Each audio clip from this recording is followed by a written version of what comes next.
Star మీకోసం తెచ్చింది necklace Mela flat 9.99 VA తో నవంబర్ 29 నుండి డిసెంబర్ 7 వరకు హిల్స్ బ్రాంచ్ త్వరలో ప్రారంభం. నమస్తే రమగారు. నమస్తే జయ. రమగారు, ఈ మధ్య కొన్ని క్వశ్చన్స్ వచ్చినాయండి నాకు. మిమ్మల్ని అడగండి, మీతో డిస్కస్ చేయండి, రమగారితో చెప్పించండి అని. ఫస్ట్ క్వశ్చన్ అడుగుతాను. పూజ చేసుకునేటప్పుడు టిఫిన్ చేసి పూజ చేసుకోవచ్చా? కొన్ని సందర్భాల్లో ఆరోగ్యం బాగోని పరిస్థితి ఉంటుంది, కొంత లేట్ అయ్యే పరిస్థితి ఉంటుంది. సో పూజ అసలు అలా చేసుకోవచ్చా? రమగారిని అడిగి మాకు ఆన్సర్ కావాలి అంటే అని చెప్పి అడుగుతా ఉన్నారు. దీంట్లో బోల్డ్ అన్ని అభిప్రాయాలు ఉంటాయి జయ. ఒక్కొక్కళ్ళది ఒక్కొక్కటి ఉంటుంది. ఏమైనా తినేసి అలా చేయకూడదని, ఇలా పెద్దవాళ్ళు కొంతమంది ఉద్దేశాలు ఉంటాయి. టిఫిన్ తిని గుళ్ళోకి వెళ్ళకూడదని, అన్నం తిని గుళ్ళోకి వెళ్ళకూడదు. ఇవన్నీ రకరకాలు ఉన్నాయి. ఆరోగ్యం సహకరించదు ఒకటి. కొంతమంది ట్యాబ్లెట్ వేసుకుంటారు, పొద్దున్నే షుగర్ ట్యాబ్లెట్ ఏదో పడేసుకోవాలి. అప్పుడు ఆ షుగర్ ట్యాబ్లెట్ వేసుకుని టిఫిన్ తినేసి తర్వాత స్నానం చేసి తర్వాత పూజ చేసుకునే రకాలు కొంతమంది ఉంటారు. పెద్దవాళ్ళు బ్రేక్ఫాస్ట్ ఆగలేరు, రాత్రి పెద్దగా తినరు. నా పరిస్థితి కూడా అంతే చేయ. రాత్రి ఏదో జావ తాగుతాను అంతే, నేను 7కో 8కో అంతే. ఎప్పుడైనా ఒక రోజు 9 దాటాక తింటాను నేను, చాలా తక్కువగా. ఇప్పుడు నాకు పొద్దున్న 9 అయ్యేసరికల్లా 10 అయ్యేసరికి పై ప్రాణాలు పైన పోతున్నట్టు ఏదైనా తినేసేయాలి. ఆకలి అనిపించేస్తుంది, ఓపిక సరిపోదన్నమాట. ఇలాంటి వాళ్ళు ఏం చేయాలి? ఇలా బోల్డ్ ప్రశ్నలు ఉంటాయి. నేనేమనుకుంటానంటే, అంటే ఇప్పుడు బేసిక్ థింగ్స్ నుంచి రావాలి వీటికి. మనం పూజ అసలు ఎప్పుడు చేయాలి? మార్నింగే చేసుకోవాలి, పొద్దున్నే చేయాలి. పొద్దున్నే అంటే 9 లోపు. 9 లోపల నీకు బ్రేక్ఫాస్ట్ చేసేయాల్సిన అగత్యం సాధారణంగా ఉండదు. 10-11 అయితే ఏదైనా తినాలి. మొట్టమొదట పూజ ఎప్పుడు చేయాలి అనేదానికి ఒక నియమం ఏర్పరచుకోవాలి. పెంద్రాళ్ళే లేచి గబగబా ఇల్లు వాకిలి చిమ్ముకోకుండానో ఊడ్చి తుడవకుండానో పని వాళ్ళు వస్తే వాళ్ళు చేస్తారనో, లేకపోతే దేవుడి గది ఒకటి తుడుచుకుందామనో ఏదో ఒకటి ఆలోచన చేసి ఒక చెంబు నీళ్ళు పోసుకుని చక్కమని దీపారాధన చేసుకుని ఏదైనా 4 పువ్వులు పెట్టుకుని చిన్న పూజ ఏదైనా చేసుకుని ఒక పండో ఫలమో ఇంకొకటో నైవేద్యం పెట్టేసుకుని బయటకు వచ్చి మిగిలిన పనులు చేసుకున్నావు అనుకో, టిఫిన్ చేస్తావు, అందరితో పాటు నువ్వు కూడా తినేస్తావు. అలా కాకుండా స్నానం చేయకుండా అలాగే ఉండి మెల్లిగా ఆ పని ఈ పని చేసి పిల్లలకి బ్రేక్ఫాస్ట్లు పెట్టేసి మగవాళ్ళకి బ్రేక్ఫాస్ట్ పెట్టి వాళ్ళని బయటికి పంపించి లేదా ఆఫీస్ పని మీద కూర్చోబెట్టి ఆ తర్వాత నువ్వు స్నానం చేసి ఆ తర్వాత నువ్వు చేయాలంటే వీళ్ళందరి కోసం చేసిన టిఫిన్ ఏమో చల్లారిపోతుంది, నీకు నీరసం వస్తుంది, తినేయాలనిపిస్తుంది, అప్పుడు ఆకలి అనిపిస్తుంది కదా. ఇప్పుడు ఎంతసేపు మనకి ఆత్మారాముడు గోల పెడుతుంటే అసలు రాముడు పూజ ఏం జరుగుతుంది? సరిగ్గాను జరగదు కదా. అందుకని మన విధానాలు కొంచెం మార్చుకుంటే అసలు ఈ ప్రశ్నలు రావు. ఎలా అంటారు? ఎలా? నువ్వు పొద్దున్నేలే, దానికి ముందు రోజు రాత్రి పెందరాళే పడుకో. రాత్రి 2 దాకా కూర్చోవద్దు. పిల్లలుంటే వాళ్ళ దారిని వాళ్ళు ఉంటారు, నీ దారిని నువ్వు పడుకో. కావాలంటే పొద్దున 1 గంట పడుకోవచ్చు. పెందరాళే లేవటం, లేవగానే అత్యవసరమైన 2-3 పనులు చేసి తొందరగా స్నానం చేసేయటం, స్నానం చేయగానే పూజో పునస్కారమో చేసేసుకోవటం, దీపారాధన చేయటం. ఇప్పుడు పూజ పెద్ద పూజ చేస్తారు కొంతమంది, చాలా అవి ఇవి చదివి అందరూ బయటికి వెళ్ళాక అప్పుడు నిదానం మొదలుపెట్టి చదువుకోవాలనుకుంటారు చూడు. వీళ్ళు ఏం చేయొచ్చు అంటే మార్నింగ్ ఏదో చిన్న కప్పు కాఫీయో హాఫ్ కప్పు టీయో కాకుండా ఓ గ్లాస్ జావ తాగటం, ఒక అరటిపండు తినేయటం, ఓ 4 బాదం పప్పులో 6 బాదం పప్పులో రాత్రి నానబెట్టిన ఉంచుకుంటే చక్కగా ఒక 1/2 డజన్ బాదం పప్పులు తినేయటం. అప్పుడు మీరు నిదానంగా స్నానం చేసి 9:30కో 10 గంటలకో పూజ చేసుకోవచ్చు. పొద్దున్న తాగిన జావ ఉందా, గ్లాసెడ్ జావ ఉంది, అరటిపండు ఉంది, లేదా బాదం పప్పులు ఉన్నాయి. వీటిలలో ఏదో ఒకటి ఉండటంతో మిమ్మల్ని అది సపోర్ట్ చేస్తుంది. 100%.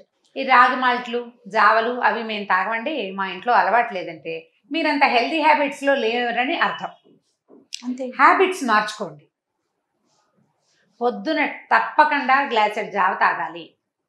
హార్లిక్స్ తాగుతారు కొంతమంది, అవి మార్నింగ్ టైం తాగేసేయండి. బాదం పాలు తాగే వాళ్ళు ఉంటారు, బాదం మిల్క్ తీసుకుని తాగుతారు, ఆల్మండ్ మిల్క్, అవి కోకోనట్ మిల్క్ తాగుతున్నారు ఇవాళ రేపు హెల్త్ కోసం. అవన్నీ ఏం చేస్తారంటే బ్రేక్ఫాస్ట్గా చేసేసేయండి. ఎట్లా? మార్నింగ్ మీరు స్నానం చేసే లోపల పిల్లలకి ఏదైనా రెడీ చేసేటప్పుడు మనం బ్రేక్ఫాస్ట్ మిగిలిన వాళ్ళకి కోసం బ్రేక్ఫాస్ట్ చేసేటప్పుడు అలాంటప్పుడే మీకోసం ఒక వస్తువు తయారు చేసి పెట్టుకుని ఇక ఈ హరిహరాదులు అడ్డమైన అది తాగాల్సిందే మనం. అప్పుడు టిఫిన్ చేయక్కర్లా. కానీ పొట్టని మార్చి పూజ దగ్గర కూర్చుని ఏవో అవి ఇవి చదివిన కొందికి ఆకలేస్తుంది. ఆత్మారాముడిని క్షోభ పెడుతూ చేసే పూజ రాముడు స్వీకరించడమ్మా. చాలా ముఖ్యమైనది, అది అర్థం చేసుకోవాలి.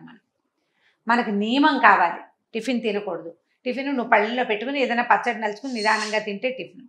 ఒక గ్లాసు జావకే ఉంది, కాఫీ లాంటిదే అది కూడా.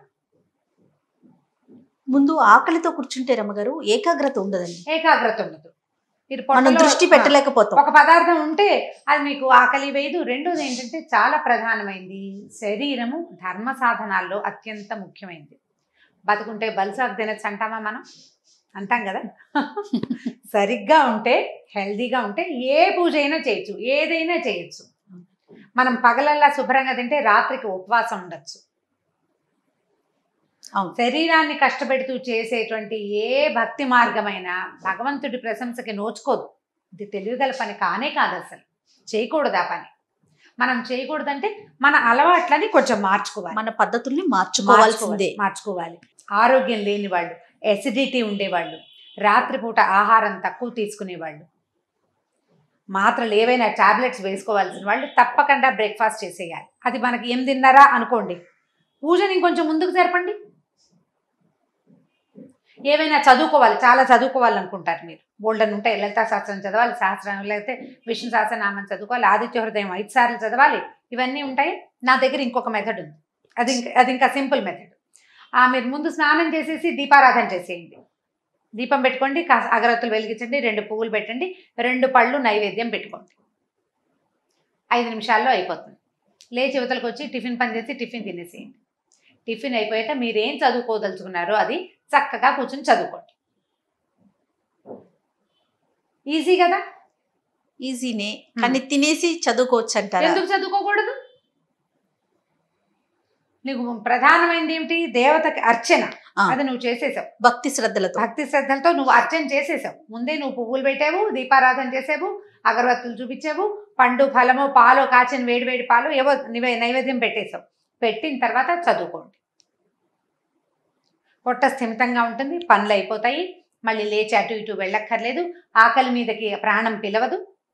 నిదానంగా కూర్చుని చదువుకోండి. ఇవి ఈ రోజుల్లో చాలామంది ఆడపిల్లలు, నేను చెప్తున్నాను కదా, నేను కూడా ఇప్పుడు షూట్కి పరిగెత్తుకుంటూ వచ్చేసాను.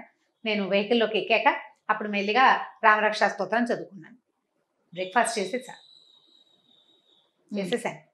నేను డ్రైవ్ చేస్తూ కూడా చదువుకుంటా. ఎక్కడికైనా వెళ్తూ క్యాబ్లో చదువుకోవచ్చు, కార్లో కూర్చొని చదువుకోవచ్చు.